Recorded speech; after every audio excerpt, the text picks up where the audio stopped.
नमस्कार, आप देख रहे हैं मारू राजस्थान। मैं हूं आपके साथ श्रुति श्रीवास्तव। सबसे पहले बात आज दिल्ली के विधानसभा चुनाव की करते हैं, क्योंकि 7 बजे से मतदान जारी है। 699 मतदाता इस बार चुनावी मैदान में है, जो अपनी किस्मत को आजमा रहे हैं। पोलिंग बूथ पर वोटिंग के लिए लोगों की लंबी कतार लगने लगी है।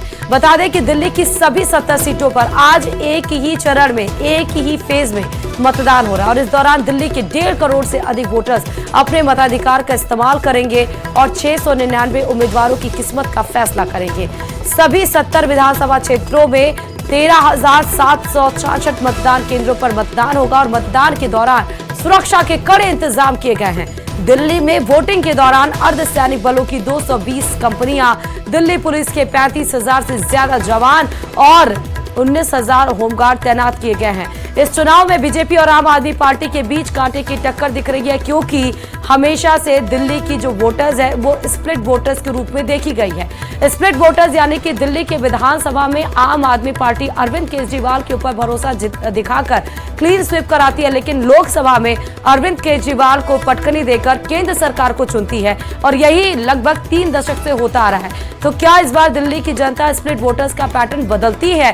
क्या इस बार विधानसभा और लोकसभा में दोनों जगह पर मोदी सरकार को देखना चाहती है? क्या इस बार या फिर से उसी पैटर्न को इस्तेमाल करती है? मुद्दे काफी ज्यादा है दिल्ली के दंगल की। ये मतदान केंद्रों की आपको तस्वीरें दिखा रहे हैं। लंबी लंबी कतारें, भले ठंड का मौसम हो लेकिन फिर भी गुलाबी ठंडी में जरूर निकल आई है जनता। और ये देखिए, एक बुजुर्ग महिला अपने परिवार के साथ जाती हैं और वो अपने मताधिकार का प्रयोग करके और फिर वो उंगली भी निकालती है जिसमें वो स्याही लगाती हैं। और ये उन तमाम लोगों को प्रेरणा भी देती है जो अपने घरों में बैठे रहते हैं, जो नहीं जाते ये सोचकर कि वो व्यस्त है, उनको ऑफिस जाना है, उनको ये काम है वो काम है, क्योंकि ये दिन बहुत महत्वपूर्ण है। तो इसलिए अपने घर से निकलिए और मताधिकार का प्रयोग जरूर करिए।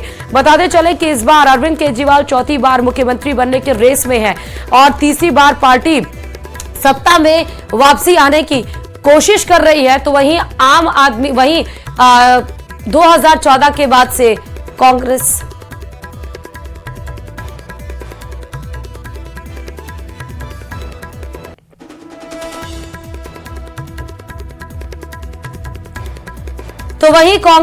जो 2014 से नहीं आई है वो अब सत्ता में आने की कोशिश कर रही है। ये सीधे तस्वीरें आपको दिखा रहे हैं दिल्ली के विधानसभा के निर्माण भवन की। आप देखिए, जहां पर पूजा अर्चना का दौर भी इस बीच शुरू हो चुका है। इसके पहले आपने मनीष सिसोदिया को देखा था, बीजेपी के उम्मीदवार, जहां पर पूजा अर्चना कर रहे हैं और अपनी किस्मत का उनका जो फैसला हो वो उनके पक्ष में हो, इसलिए भगवान के आशीर्वाद से दिन की शुरुआत करते हुए, ताकि भगवान की कृपा उनके ऊपर बनी रहे और इस बार दिल्ली के दंगल में उनको चुनाव का रस चखने को लगे। यही कोशिश सभी उम्मीदवारों की है और यही कोशिश की भी जा रही है।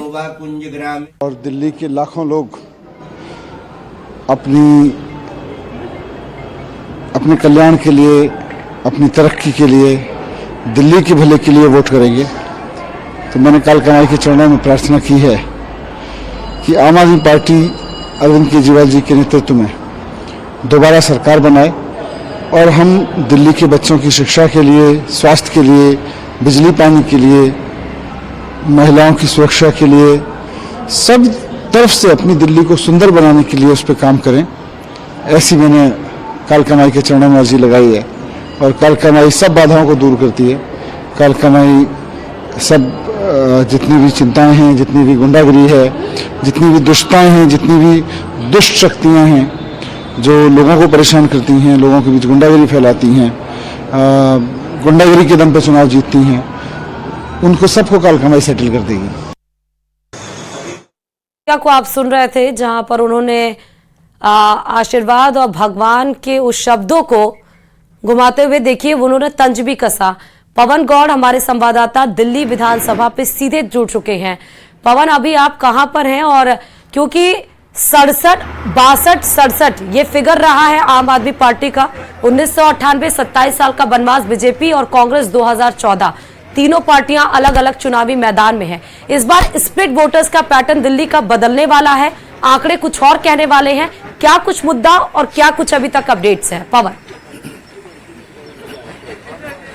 देखिए, इस बार अगर दिल्ली विधानसभा चुनाव की बात करें तो इस बार बहुत दिलचस्प मुकाबला है और कड़ा मुकाबला है। मैं इस समय निर्वाण भवन जो बूथ बनाया गया है यहाँ खड़ा हुआ हूँ और यहाँ जो है ये हाई प्रोफाइल बूथ है। अब से थोड़ी देर के अंदर राहुल गांधी यहाँ वोट डालने पहुंचेंगे। उसके बाद में जो नई दिल्ली विधानसभा सीट है उसके उम्मीदवार जो है प्रवेश वर्मा तकरीबन 9 बजे के आसपास वो भी यहाँ अपना मतदान करने पहुंचेंगे। लेकिन ये जो सीट है ये बहुत हाई प्रोफाइल सीट है। इस पर अरविंद केजरीवाल जो कि पूर्व मुख्यमंत्री हैं दिल्ली के, उसके साथ साथ पूर्व मुख्यमंत्री साहिब सिंह वर्मा के बेटे प्रवेश वर्मा वो यहां से उम्मीदवार हैं और तीसरे जो उम्मीदवार है वो है संदीप दीक्षित जो कि पूर्व जो मुख्यमंत्री रही हैं शीला दीक्षित दिल्ली की, उनके बेटे हैं। यानी कि बहुत हाई प्रोफाइल सीट है और उसी तरह का हाई प्रोफाइल मुकाबला इस सीट पर आपको देखने को मिल रहा है। कड़ी टक्कर है पूरे दिल्ली समेत इस सीट पर भी बहुत टक्कर कड़ी है। किसी भी उम्मीदवार के पक्ष में या किसी पार्टी के पक्ष में आप नहीं कह सकते कि वो निकलता हुआ दिखाई दे रहा है। सभी पार्टियों ने यहाँ पुर लगाया है। तमाम जो लोग हैं इस बार दिल्ली का जो पैटर्न है, दिल्ली के अगर वोट की जिसने चर्चा की कि हर बार स्प्लिट रहता है, विधानसभा में किसी और पार्टी के साथ चला जाता है और लोकसभा में केंद्र वाली पार्टी के साथ चला जाता है। लेकिन इस बार जो है कम से कम ऐसा देखने को नहीं मिल रहा है। अब जैसे कि पिछले दो चुनाव चाहे 2015 की बात करें आम आदमी पार्टी को 67 सीटें मिली थी, चाहे 2020 की बात करें जहां आम आदमी पार्टी को 62 सीटें मिली थी, 8 सीट बीजेपी को मिली थी। लेकिन इस बार जो है आंकड़ा जो है बहुत मुश्किल नजर आ रहा है। टक्कर जो है बहुत कड़ी है। आपको अपने पीछे का जो है दृश्य मैं दिखा देता हूं। चूंकि ये हाई प्रोफाइल बूथ है इसलिए बहुत ज्यादा अंदर के अलाउ जो है नहीं किया गया है। यहाँ तमाम जो वीआईपी लोग हैं, क्योंकि ये सेंट्रल दिल्ली का एरिया है, यहाँ ज्यादातर जो है सांसद या जो बड़े लोग हैं जो सेना के अधिकारी हैं या बड़े ब्यूरोक्रेट्स हैं, उन्हीं के यहाँ वोट डालने को लगी हुई है। तो धीरे धीरे लोग यहाँ सुबह सुबह पहुंच रहे हैं। तो थोड़ी देर के अंदर राहुल गांधी पहुंचेंगे, उसके बाद में प्रवेश वर्मा पहुंचेंगे और जो तमाम लोग हैं वो भी यहाँ वोट डालने पहुंचेंगे। लेकिन जो है दिल्ली का मतदाता इस बार अपने मन के अंदर कुछ और छुपाए बैठा है और जो पिछले दो चुनाव थे उनमें एकदम स्पष्ट माहौल दिखता था आम आदमी पार्टी के पक्ष में। लेकिन इस बार जो है टक्कर जो है बहुत कांटे की दिखाई दे रही है। इस बार ये पता पाना बहुत मुश्किल है कि किस पार्टी की सरकार दिल्ली में बनने जा रही है। कम से कम जिस तरह से पिछले 15 दिन के अंदर बहुत ज्यादा माहौल दिल्ली का बदल गया है, तो इस बार कहना बहुत मुश्किल है कि कौन सी पार्टी आगे जाती हुई दिखाई दे रही है। लेकिन ये जरूर है कि तीनों ही पार्टी, चाहे वो आम आदमी पार्टी की बात करें, चाहे वो बात करें बीजेपी की या बात करें कांग्रेस की, तीनों ही पार्टियों ने बहुत जमकर कैंपेन पिछले कम से कम 10 दिन के अंदर किया है। और ये बात बिल्कुल सच कर रहे हैं क्योंकि चुनाव प्रचार के आखिरी दिन पे हमने देखा 22 रोड शो बीजेपी की तरफ से, 9 तो अरविंद केजरीवाल ने खुद किए आम आदमी पार्टी की तरफ से। इसी क्रम में कांग्रेस भी आगे बढ़ी। पवन, एक बात बताइएगा कि ऐसे 3 मुद्दे जो आपको लगते हैं कि पिछले 1 महीने में सबसे ज्यादा रहे और इस बार इसलिए वोटर्स दिल्ली का साइलेंट है। देखिए, सबसे बड़ा मुद्दा जब पिछले दो चुनाव थे उनमें देखने को मिला बिजली और पानी फ्री होने का। 2000 पहले जब 2015 में आम आदमी पार्टी की 49 दिन के बाद सरकार बनी पूरे 5 साल के लिए, तो उसमें एक बहुत बड़ा मुद्दा जो हावी रहा वो रहा फ्री बिजली और फ्री पानी का। उसके बाद में 2020 में चूंकि आम आदमी पार्टी ने फ्री बिजली और फ्री पानी 200 यूनिट तक फ्री बिजली दी, पानी भी बहुत सारे जगह पर पानी के बिल जो नहीं आते थे, तो उसके चलते उनका लाभ 2020 में मिला। और कहीं ना कहीं आम आदमी पार्टी जो है, हालांकि 4-5 सीटों की गिरावट हुई थी, 67 सीट से 62 सीट पाई थी, लेकिन वो भी 70 में से आई थी। प्रचंड बहुमत की सरकार फिर से बनाई थी। लेकिन इस बार जो है बीजेपी ने भी कहा है कि ये जो जितनी भी कल्याणकारी योजनाएं हैं वो सब जारी रहेंगी। यानी कि फ्री बिजली और फ्री पानी की बात बीजेपी भी कर रही है। उसके साथ में अगर आम आदमी पार्टी ने 2100 रुपए महिलाओं को देने की बात की, तो बीजेपी ने भी 2500 रुपए देने की घोषणा कर दी और कांग्रेस ने भी 2500 रुपए देने की घोषणा कर दी।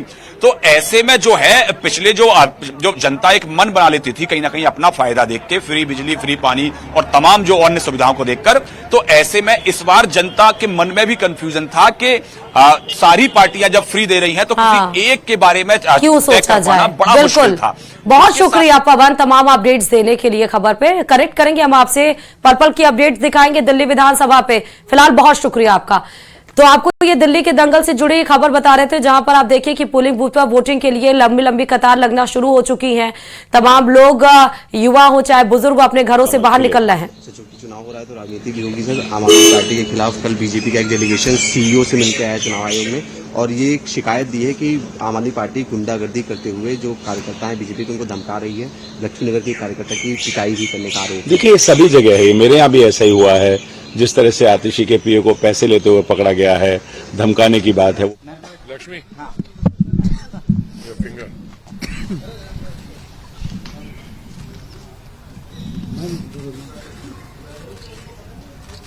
क्या है उन्होंने, और ये बहुत सारे लोग हरदीप सिंह पुरी को ऐसा आइडियल भी मानते होंगे, तो उनके लिए भी वो संदेश है कि आप भी अपने घर से निकलिए। के साथ आपने वोट डाल दिया है, क्या सोच के वोट डाला है, कैसे, क्या संदेश देना चाहती हैं? देखिए, मैंने अपने आप में और अपने स्वामित्व को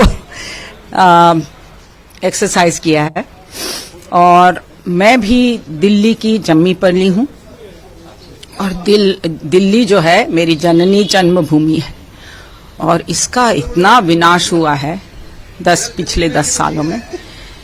मैंने जो वोट दिया है वह बदलाव के लिए दिया है, और सुशासन के लिए दिया है, स्वच्छता के लिए दिया है, प्रदूषण हटाने के लिए दिया है, स्वच्छ पानी के लिए दिया है, इंफ्रास्ट्रक्चर के लिए दिया है, और हर तरफ से दिल्ली के विकास के लिए दिया है वोट।